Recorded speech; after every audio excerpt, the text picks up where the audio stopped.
जिन्होंने भारत को एक नाम प्राप्त करके दिया है, उनको बैठना पड़ता है 3-3 महीने, तो फिर हमारा जस्टिस कहाँ है ये समझ में आ सकता है। सुनता कौन है यहाँ? डरने के बिना तो कोई काम तो होता नहीं है। कोई भी काम करवाना पड़ता है तो प्रोटेस्ट करना पड़ता है, तो उसका हल प्रोटेस्ट रहेगा। सरकार नमस्कार, मैं श्रेया गुप्ता, आप देख रहे हैं फोरम 4। तो आज हम आ चुके हैं जंतर मंतर पे, जहां हमारे साथ मैम उपस्थित है। मैम, आपका नाम क्या है? मेरा नाम डॉक्टर फौजिया खान है। मैं महाराष्ट्र से हूँ, एनसीपी पार्टी से, और मेंबर ऑफ राज्यसभा हूँ। मैम, आप महाराष्ट्र से यहाँ दिल्ली में पहलवानों को सपोर्ट करने आई है। मैं ये जानना चाहूँगी, आपको क्या लगता है कि यहाँ सत्ता कार्रवाई क्यों नहीं कर रही है? मतलब इतने दिन हो गए, तब जाकर पुलिस ने कहीं जाकर इनकी एफआईआर दर्ज की है। अगर इस देश में एफआईआर रजिस्टर करने के लिए हमारे देश के इतने बड़े सेलिब्रिटीज़ जिन्होंने भारत को एक नाम प्राप्त करके दिया है, उनको बैठना पड़ता है 3-3 महीने, तो फिर हमारा जस्टिस कहाँ है ये समझ में आ सकता है। और मुझे लगता है कि अगर ये एफआईआर आज रजिस्टर हुआ भी, तो इस एफआईआर पर एक्शन भी फ़ौरन होना चाहिए, क्योंकि ये महिलाओं के शोषण से संबंधित विषय है।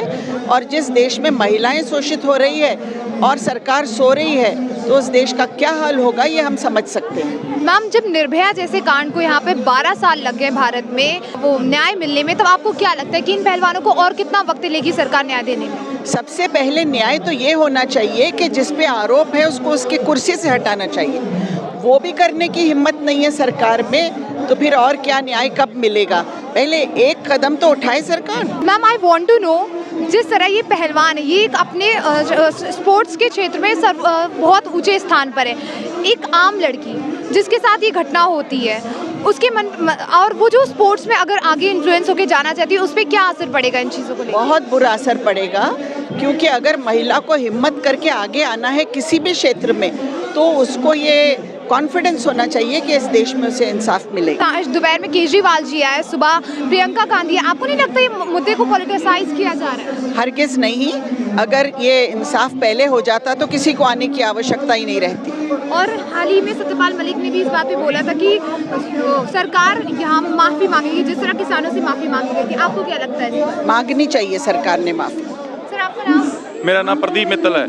और आप प्रोटेस्ट में सपोर्ट करने आए हैं बेसिकली। तो मैं जानना चाहूँगी, आपको क्या लगता है कि अब दिल्ली पुलिस ने एफआईआर दर्ज कर दी है, अब क्या होगा इसके आगे?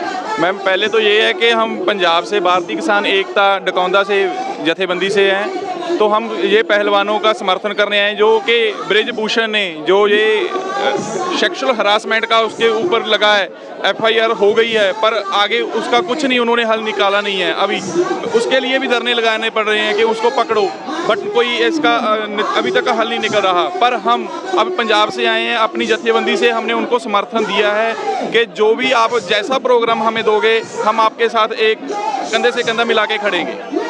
हालांकि अभी बजरंग पुनिया ने बताया था कि इस एरिया में बिजली काटी जा रही है, पानी भी नहीं दिया जा रहा। इस पर जो दिल्ली पुलिस जिस तरह की कार्रवाई कर रही है, वो एक आतंकवादियों की तरह उनको ट्रीट कर रही है। इस पर आप क्या कहना चाहेंगे? ये तो मैम ह्यूमन राइट्स हैं, ह्यूमन राइट्स का भी काम नहीं, हम ह्यूमन राइट्स पे भी हम का बोल नहीं सकते। ये तो हमारा हक है ना, बिजली पानी वो भी काट दिया। ये तो ह्यूमन राइट्स का तहस नहस कर रहे हैं। ये जिस तरह मेन मीडिया इस मुद्दे को हटाकर बल्कि अतीक के मुद्दे पे फोकस कर रही है और साथ ही साथ इस मुद्दे को कहीं ना कहीं पॉलिटिसाइज कर रही है, उस पर आप क्या कहना चाहेंगे? मैम, पॉलिटिकल तो देखो, जब ऐसे प्रोटेस्ट होते हैं तो उसमें बंदे घुस जाते हैं इसको खराब करने के लिए, क्योंकि इसको पॉलिटिकल रिव्यू देकर इसको खराब करने वाले हैं, तो वो पहचान करनी पड़ेगी, उनको निकालना पड़ेगा इनके बीच। कहीं नहीं कांग्रेस और आपके लोग, जैसे आज अरविंद केजरीवाल आए, सुबह प्रियंका गांधी आई। ये आपको भी पता है कि वोटों की राजनीति होती है। अभी पंजाब में जलंधर में जिमनी चोन होने वाली है, तो उसका इम्पैक्ट ये वहाँ भी डालने वाले हैं कि हम वहाँ ऐसे पहलवानों के साथ खड़े हैं, हम लड़कियों के हक के लिए बातें करते हैं, बट टोटली पॉलिटिकल। साथ ही साथ सत्यपाल मलिक का भी मुद्दा चल रहा है कि किस तरह पुलवामा में प्रधानमंत्री की लापरवाही थी, जिसकी वजह से 40 जवान मारे गए थे। उस पर आप क्या कहना चाहेंगे? लापरवाही नहीं थी, वो सोचा समझा प्लान था एक। और भी साधन थे, जब पता इंटेलिजेंस कहाँ थी आपकी। हम बोलते हैं, चीख के बोलते हैं कि हमारे साथ हमारी एजेंसी इतनी अच्छी हैं, ये है, हमारे पास इतनी मिलिट्री है, आर्मी है, तो कहाँ है वो एजेंसी? अमित शाह तो कह रहे हैं कि ये टीआरपी बढ़ाने का एक तरीका है बस। बिल्कुल। आप मानते हैं अमित शाह के स्टेटमेंट को? किसकी? अमित शाह के, आपने भी बिल्कुल कहा अमित शाह के स्टेटमेंट को आप मानते हैं क्या? अमित शाह की हाँ। कैसी स्टेटमेंट? उन्होंने कहा था कि जो अभी इंटरव्यू वायरल हुआ है वो टीआरपी बढ़ाने के लिए है। ये इनका सत्यपाल मलिक का। मैम ऐसा नहीं, ये बात है कि पॉलिटिकल बंदे का उसका कोई दीन ईमान नहीं होता। उसने जो बोलना है अपने अपने हक के लिए बोलना है, किसी आम पब्लिक के हक के लिए नहीं बोलना उसने। तो वो जो बोलते हैं आपको भी पता है, मुझे भी पता है, कोई मायने नहीं है उनके, ठीक है। आम पब्लिक की बात नहीं सुनी जा रही। ये वो प्रोपोगंडा खड़ा कर रहे हैं, वो हम प्रोपोगंडा खड़ा होने नहीं देंगे उनका। अमित शाह ने तो ये भी कहा था कि अगर इतना ही था तो 2019 में ही क्यों नहीं बात करी थी, पहले क्यों नहीं बोला जब आप सत्ता में नहीं थे? करते हैं, सुनता कौन है यहाँ? डरने के बिना तो कोई काम तो होता नहीं है। कोई भी काम करवाना पड़ता है तो प्रोटेस्ट करना पड़ता है, तो उसका हल प्रोटेस्ट रहेगा। सरकार क्या कर रही है? आपको पुलिस पे भरोसा है?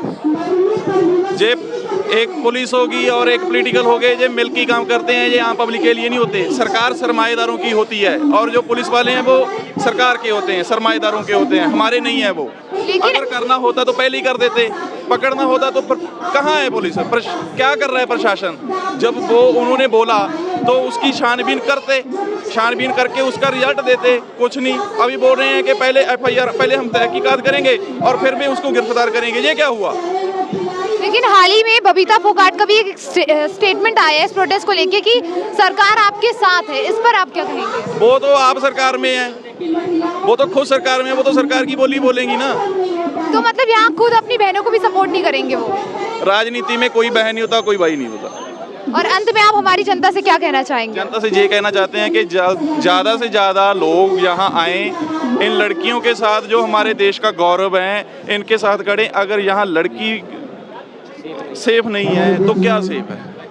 जो जिसको हम जन्नी बोलते हैं, क्या क्या नहीं है, उसको रब का भी रूप बोलते हैं हम, रब से पहले उनको मानते हैं, तो फिर क्या है? जो नेता लोग हैं उनको भी किसी औरत ने ही जन्म दिया है, तो क्यों सेफ नहीं है वो? क्यों ऐसी सेक्सुअल हरासमेंट जैसे होते हैं? ये इतनी इतनी बड़ी उम्र के लोग हैं तो छोटी छोटी उम्र की लड़कियों के साथ ये बहुत गलत हो रहा है। ये होना नहीं चाहिए। ये सरकार का बहुत गलत काम है। इतनी बड़ी लिस्ट लगा रखी है, इतने बड़े केस चल रहे हैं, वो तो इस भ्रष्ट गवर्नमेंट में है। तो क्या होगा जब ऐसे ऐसे लोग हैं? अच्छा, एक आखिरी सवाल, आपको लगता है कि ये बीजेपी सरकार जब तक है तब तक पहलवानों को न्याय मिल पाएगा? नहीं, न्याय तो हम लेंगे, लेके हटेंगे। हम 13 महीने पहले किसानी मोर्चा भी जीत के गए हैं जहाँ से। जो कहता था कि मोदी है तो मुमकिन है, मोदी अपनी बात से पीछे नहीं हटता, तो पीछे हटना पड़ा। घुटनों के बल झुकाया उसको, उससे कैंसिल करवाए वो बिल। पर अब क्या है कि ये गवर्नमेंट को झुकाना पड़ेगा। इनके साथ ये हमारी बहनें हैं, बेटियां हैं, भाई हैं जहां बैठे हैं, तो उनके साथ कंधे से कंधा जोड़ के खड़ना पड़ेगा। तो मैं यही गुजारिश करता हूं, यही बेनती करता हूं सबसे कि ज़्यादा से ज़्यादा लोग इनके समर्थन में आएँ ताकि इनको जल्दी से जल्दी इंसाफ मिल सके। Thank you. खबरों में बने रहने के लिए फोरम 4 को सब्सक्राइब करें और नोटिफिकेशन पाने के लिए बेल आइकन दबाएं।